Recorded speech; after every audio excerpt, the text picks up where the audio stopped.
¿Es la gente española un poco o muy mal educada? Si todo el mundo habla de los beneficios de dar las gracias, de la gratitud, ¿por qué en España se hace tan poco? Hoy vamos a hablar de estos malentendidos al expresar el agradecimiento y sobre todo de los beneficios de usar la gratitud. Estás en una cafetería en Madrid. Has pedido un café y unas porras, que son un tipo de churros grandes tradicionales de Madrid, y cuando te lo sirven dices, muchas gracias. El camarero no responde nada. Silencio. Y tú te quedas esperando un de nada o un a ti, pero nada. ¿Qué está pasando aquí? ¿Es grosero, maleducado el camarero? ¿Te está ignorando? Pues no, no es eso. Lo que pasa es que en la cultura española muchas veces el agradecimiento en contextos cotidianos y breves, como pedir un café, no necesita una respuesta. El silencio es normal. El camarero está trabajando y no se considera descortés que nos responda.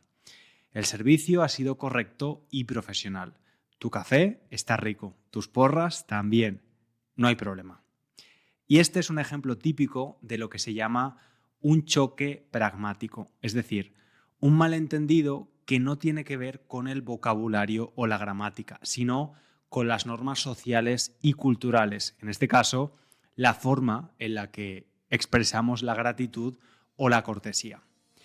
Y antes de empezar, estudiante, quiero recordarte que puedes usar todos los recursos gratuitos, leer la transcripción de este episodio, la traducción al inglés, el ejercicio de comprensión y usar las tarjetas de vocabulario. Todo lo tienes en la página web SpanishLanguageCoach.com. Y al final del episodio te hablaré de otro regalito que tengo para ti, relacionado con el tema de hoy. Y ahora sí, empezamos. El ejemplo que te he puesto al principio ha sido en una cafetería, pero podría ser en cualquier tienda o en cualquier transacción y explica uno de los mayores desafíos cuando aprendes una lengua. Entender no solo las palabras, sino el contexto y la intención de lo dicho. Es parte de la competencia intercultural, una habilidad que todos podemos desarrollar con exposición, práctica y reflexión, y que va más allá de lo que expresamos. Para poder llegar a esta competencia intercultural tenemos que ser conscientes de que existe algo que los lingüistas llaman falso universalismo. Esto significa que a veces asumimos que las normas de cortesía de nuestra cultura son universales, es decir, que funcionan igual en todo el mundo, pero no es así. Y cuando se trata de la gratitud, este falso universalismo puede hacer que pienses que la gente en España es fría o maleducada, cuando en realidad solo están siguiendo sus propias normas culturales. ¿Y por qué es llamativo? ¿Por qué llama la atención? Pues porque es cierto que en muchos países, en países anglosajones, por ejemplo, se valora mucho el agradecimiento constante y explícito. Es muy normal decir cosas como "Thank you so much, I really appreciate it", por cosas pequeñas. Y en España eso puede sonar exagerado o incluso raro. Si una persona muy cercana a ti, un amigo o tu pareja, te hace un favor pequeño y tú le dices "muchísimas gracias, te lo agradezco de corazón", esa persona puede pensar que vuestra relación no está en el mejor momento. ¿Y cómo es esto? Bueno, pues si recibimos las gracias de una manera exagerada por parte de una persona cercana, nos parece que está actuando con demasiada distancia o incluso está siendo irónico. Podemos pensar que nos está tomando el pelo, riéndose de nosotros, porque en contextos de confianza, como entre amigos cercanos o parejas, en España se suele usar un simple gracias o incluso nada. A veces un gesto, una sonrisa, una broma o una mirada son suficientes para mostrar agradecimiento. Por ejemplo, si un amigo te trae un café, podrías decir "qué majo eres", en lugar de un gracias formal. Y esto no significa que no estemos agradecidos, sino que la gratitud se expresa de forma más implícita. Es algo más del contexto que de las palabras específicas. Y tengo que decirte, estudiante, que mi caso es un poco particular y no se aplicaría a lo que te estoy contando, porque al haber vivido más de 10 años en Reino Unido, ahora que vivo de nuevo en España, me encuentro en situaciones donde me da la sensación de que rozo, que estoy muy cerca del ridículo por el exceso de cortesía. Pero no puedo hacerlo de otra manera, te explico. Todos los días compro un café por la mañana y le digo a la barista, un flat white de avena, por favor. Cuando voy a pagar, digo, con tarjeta, por favor. Y doy las gracias cuando me ha cobrado y las doy de nuevo cuando me da el café. Pero ya te digo que esto es un caso particular mío, que no suele darse, ¿vale? De todos modos, me gustaría saber si a ti te ha pasado alguna vez, si has sentido que alguien de España o de otro país hispanohablante estaba rozando la mala educación o notabas una cierta falta de gratitud. Cuéntame en comentarios y de paso practicas tu español.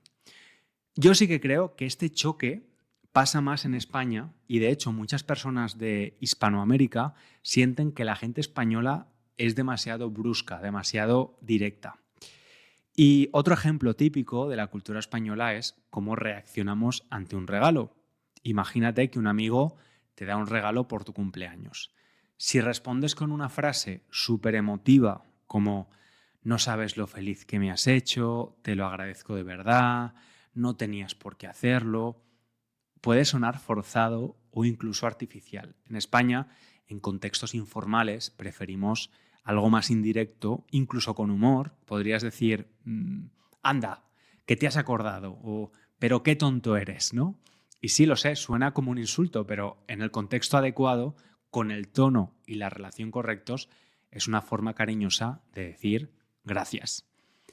Si no conoces estas normas, podrías pensar que te están llamando tonto, de verdad, y eso puede ser un poco confuso. Así que ya ves, estudiante, que la cortesía en España muchas veces no es explícita, sino implícita. No la transmitimos con palabras, sino más bien con las cosas que hemos dicho, el tono, los gestos, el humor. Y claro, hay que interpretarla. Es algo que se aprende con exposición, práctica y sí, también con errores. Por eso te recomiendo ver películas españolas, escuchar conversaciones reales o hablar con personas nativas siempre que puedas. Así empezarás a captar estas sutilezas. Y recuerda, la próxima vez que alguien no te diga de nada después de un gracias o que te responda con una broma, no te lo tomes a mal, no te lo tomes como algo personal. Es como si fueras a Japón y alguien no te da la mano porque allí se saluda con una reverencia. No te está rechazando, simplemente te está mostrando otra forma de respeto. Es otra norma. Y además, si un conocido no te da las gracias de forma explícita, sino con una broma, puede que te esté mostrando más cariño, más afecto del que piensas. Realmente estás en su círculo. Y es que está muy bien mostrar este tipo de agradecimiento, es algo que nos inculcan nuestros padres desde pequeños, pero la gratitud es algo que va más allá de dar las gracias o de mostrar cortesía. Porque ser una persona agradecida tiene beneficios para la salud mental y física, según la ciencia. Algunas investigaciones han demostrado que las personas que practican la gratitud de forma regular tienen mejor salud mental, duermen mejor, experimentan más emociones positivas y tienen relaciones más fuertes. ¿Por qué? Pues resulta que la gratitud activa varias regiones del cerebro que liberan dopamina, ya sabes, ese neurotransmisor que nos hace sentir placer y motivación. También se libera oxitocina, que refuerza los vínculos sociales. Activan otros sistemas relacionados con el bienestar y la empatía. Y además, la gratitud reduce los niveles de cortisol, la famosa hormona del estrés, lo que puede llevar a una disminución de la ansiedad y la depresión. Todo beneficios, todo bueno. Y no solo eso, expresar gratitud fortalece nuestras relaciones sociales, porque, seamos sinceros, un gracias puede reforzar vínculos, ¿no? Crear confianza, generar empatía. Y de hecho, hay quien habla de la gratitud como un pegamento emocional. Y aquí se me ocurre un refrán o expresión española que dice: ser agradecido es de bien nacidos, lo que significa que la gratitud es una virtud que refleja la buena educación y una actitud de respeto y sensibilidad hacia los demás. Y aunque en España no siempre expresemos la gratitud en voz alta, estudiante, como te he dicho antes, fíjate en nuestros gestos, nuestras bromas o nuestro lenguaje no verbal, porque hay muchas formas de expresar gratitud, no solo verbalizando un gracias. Y es que, sí, cuando practicamos la gratitud estamos obligando a nuestro cerebro a salir de su sesgo de negatividad, que es pues esa tendencia natural a enfocarse en lo malo para sobrevivir. Te doy un dato curioso. El cerebro no puede sentir miedo o angustia al mismo tiempo que gratitud. Es como un antídoto emocional. Por eso, practicar la gratitud nos ayuda a controlar estados negativos como la ansiedad o el enfado. Pero, ¿cómo podemos beneficiarnos de la gratitud a este nivel? Pues podemos cultivarla. La gratitud es algo que se puede entrenar, como un músculo. Y para eso podemos hacer ejercicios. Buscando información para hacer este episodio, he encontrado un sistema que me ha parecido muy interesante. Fue propuesto por dos psicólogas colombianas, Liliana Castaño y Leonela Aristizábal. Su método está diseñado para convertir la gratitud en un hábito duradero que transforma cómo pensamos, sentimos y actuamos. ¿Y qué ejercicios proponen estas psicólogas? Pues algunos muy sencillos con los que puedes empezar a entrenar hoy mismo. El primero es tener un diario de gratitud. Cada noche escribes 3, 5 cosas por las que sientes gratitud. Escribe una frase explicando por qué lo agradeces. Por ejemplo, hoy agradezco haber entendido una canción en español porque me hizo sentir más seguro con el idioma. De vez en cuando también puedes escribir una carta de gratitud. Escribe una carta a alguien que haya tenido un impacto positivo en tu vida. Y no hace falta que se la envíes, pero si lo haces, mejor. Expresa tu agradecimiento de forma sincera. Y se dice que este ejercicio tiene un impacto muy, muy potente. Otra cosa que va a sonar muy cursi, pero que es algo que yo intento practicar a diario: el paseo consciente. Sal a pasear y presta atención a lo que te rodea. Observa, escucha, siente. Agradece mentalmente las cosas que ves: el sol, el viento, un árbol. Y sé que esto es un poco Pocahontas, pero vale la pena intentarlo. Eso, fíjate en los detalles. Si te gustan las flores, concéntrate en ellas. Si te gustan los animales, cuenta las distintas variedades de pájaros que ves o los perritos que pasean. Es una forma de conectar con el presente. También puedes hacer un banco de momentos felices. Cada vez que vivas un momento bonito, hazle una foto mental o escribe una nota, guárdalo en un bote o en una aplicación en el móvil y cuando tengas un día difícil, léelo. Recordar cosas buenas también es parte de este entrenamiento de gratitud.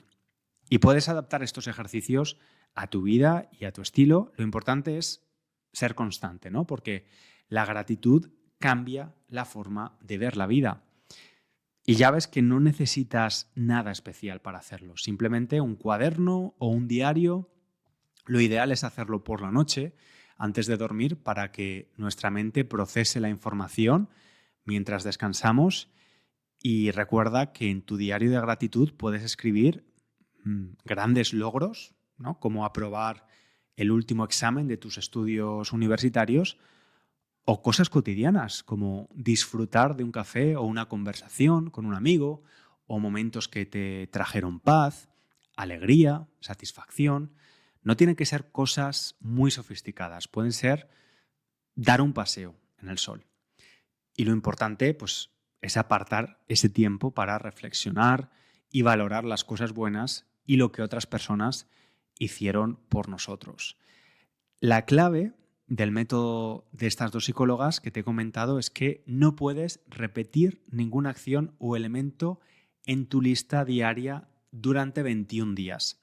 Y esto nos fuerza a nuestro cerebro a buscar cosas nuevas y a ser más consciente todavía de lo positivo. El sistema propone hacer al menos 3 ciclos de 21 días, es decir, un mínimo de 63 días, 9 semanas. Y de esta manera, la gratitud se convierte en un hábito automático en nuestra rutina y no solo una emoción instantánea que sentimos de vez en cuando, ¿no? Y ahora quiero proponerte algo.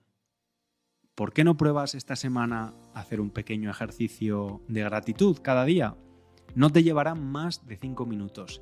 Y mejor aún, ¿por qué no lo haces en español? Y mira, para ponértelo más fácil, hemos creado un pequeño ebook gratuito para que hagas tu práctica de gratitud de forma guiada y en español. Ahora no tienes excusas, estudiante. Te dejo el link en la descripción del episodio, en la transcripción y también en la web para que sea fácil de encontrar. Y espero que este episodio te haya ayudado a entender un poco mejor las diferencias culturales y todos los beneficios de la gratitud. Si te ha gustado, suscríbete al podcast, déjame un comentario con algo que agradezcas hoy y recomienda este episodio a otros estudiantes de español. Te espero en el próximo episodio. Un abrazo grande.